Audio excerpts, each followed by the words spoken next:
వెనిజులాలో మళ్ళీ పాత కథే పునరావృతమైంది.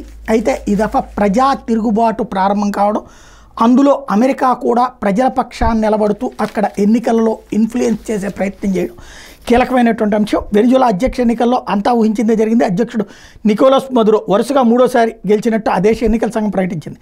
ఆదివారం జరిగిన దేశవ్యాప్త పోలింగ్ అనంతరం రాత్రి ఓట్ల లెక్కింపు చేపట్టారు. 80% ఓట్లను లెక్కించేసరికి మదురోకి విజయానికి అవసరమైన 51% ఓట్లు లభించినట్టు సిఎన్యు చీఫ్ ఎల్విస్ అమరోసో అర్ధరాత్రి అనంతరం ప్రకటన విడుదల చేశారు. విపక్షాల ఉమ్మడి అభ్యర్థి ఎడ్మండో గొంజాలెజ్కి 47% ఓట్లు వచ్చినట్టు చెప్పారు.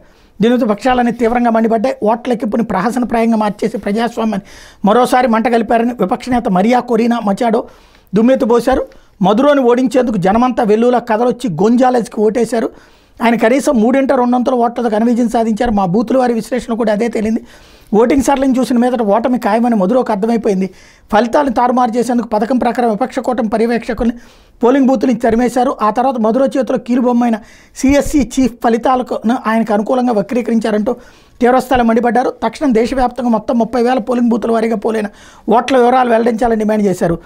సిఎన్ఈ మాత్రం అందుకు సుముఖంగా లేదు. దీనికి తోడు పోలింగ్ ముగిశాక ఫలితాలు వెల్లడి నిర్ధారిత సమయం కంటే ఏకంగా 6 గంటల పాటు ఆలస్యం చేశారు.